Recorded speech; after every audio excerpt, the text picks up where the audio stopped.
محترم صدر جلسہ جناب حاجی وسیم صاحب، محترم افسر احمد صاحب، جناب افتخار احمد جاوید صاحب، پروفیسر محمد عارف صاحب اور یہاں پر موجود سبھی معزز خواتین و حضرات، سب سے پہلے ڈاکٹر وسیم صاحب کو بہت بہت شکریہ، افتخار صاحب کو شکریہ، سینٹ حنیف ایجوکیشن سوسائٹی کو بہت شکریہ، آپ کے اداروں کو شکریہ کہ آپ نے دعوت دی اور اتنے اچھے مجمع سے بات کرنے کا موقع دیا۔ ہم بنارس میں ہیں اور آج بنارس دنیا کے قدیم ترین شہروں میں اس شہر کی گنتی ہوتی اور بہت ساری وجوہات ہیں۔ ارے واہ، تو چلیے اب میں نے شروع کر دیا ہے تو ترپاٹھی صاحب، ورنہ تو میں پہلے انہیں سننا چاہتا۔ تو بنارس بہت سی وجوہات ہیں اس شہر کی خصوصیتوں کی۔ وہ وجوہات مذہبی بھی ہیں، دھارمک، تہذیبی، سانسکرتک اور جغرافک بھی ہیں۔ ترپاٹھی صاحب کنفرم کریں گے، شاید یہی اکیلا شہر ہے جہاں گنگا جس سمت میں بہتی ہے وہ کہیں اور شاید نہیں بہتی۔ جی صحیح۔ تو بہت ساری وجوہات ہیں، لیکن ایک اور بہت بڑی وجہ ہے، اس شہر سے پنڈت مدن موہن مالویہ کا نام جڑا ہوا اور آج ان کا یوم وفات ہے۔ اس لیے میں اپنی طرف سے ان کو نذرانہ عقیدت پیش کرتا ہوں اور یہ امید کرتا ہوں کہ علم کی جو شمع انہوں نے بنارس میں روشن کی ہے وہ ہمارے پورے ملک میں اس سے لوگ انسپائر ہوں گے، ہوئے ہیں اور امید کرتا ہوں کہ آنے والے دنوں میں اور انسپائر ہوں گے اور اس کام کو اور آگے بڑھائیں گے۔ تعلیم یہ ایسی جگہ ہے جہاں پر تعلیم کی اہمیت کے بارے میں بات کرنے کو دل چاہتا ہے، لیکن اس سے پہلے مجھے بہت خوشی ہوئی کہ آپ کے 9ویں کلاس کے طالب علم نے قرآن حکیم کی تلاوت کی اور پہلے تو انہوں نے سورہ فاتحہ کی تلاوت کی، اس کے بعد سورہ احزاب کی 35ویں آیت کی تلاوت کی۔ میں سمجھتا ہوں مزید کچھ بولنے کی ضرورت نہیں۔ اگر ہم جو کچھ اس نوجوان نے تلاوت کی ہے، اگر اس کے پیغام کو اور اس کی روح کو ہم سمجھ لیں تو مزید تقریر کی ضرورت نہیں رہ جاتی۔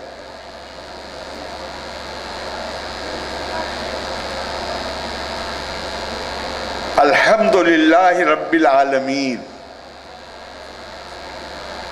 غور کریے گا قرآن کی آیت اور اپنے جو ہمارے ایٹیچیوڈ ہے اس پر۔ اللہ نے کہا میں اکیلا تمہارا نہیں ہوں، میں عالمین کا رب ہوں۔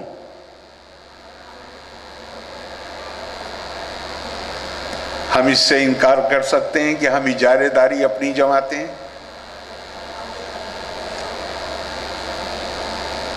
الرحمن الرحیم، رحمان اور رحیم۔ یہاں پہ مجھے لوگ نظر آ رہے ہیں جو یقیناً انہوں نے قرآن حکیم کا علم حاصل کیا ہوگا، عربی زبان پڑھی ہوگی، رحم اور رحمان، رحیم اور رحمان دونوں کا مصدر ہے رحم، اور رحم کس کو کہتے ہیں؟ ہم بول چال میں استعمال کرتے ہیں رحمان، رحیم، رحم کرو، تم زمین والوں پہ رحم کرو گے تو جو آسمان میں بیٹھا ہے وہ تمہارے اوپر رحم کرے گا۔ یہ نکلا کہاں سے؟ عربی میں مصدر ہوتے ہیں، کہاں سے نکلا ہے یہ دونوں؟ اور یہ ایک اور دھیان رکھیے گا کہ رحمان عربی زبان کا لفظ نہیں تھا۔ جب حضور صلی اللہ علیہ وسلم نے حدیبیہ کے موقع پہ حضرت علی سے کہا کہ لکھو بسم اللہ الرحمن الرحیم، تو قریش کے نمائندے نے کہا ہم کسی رحمان کو نہیں جانتے،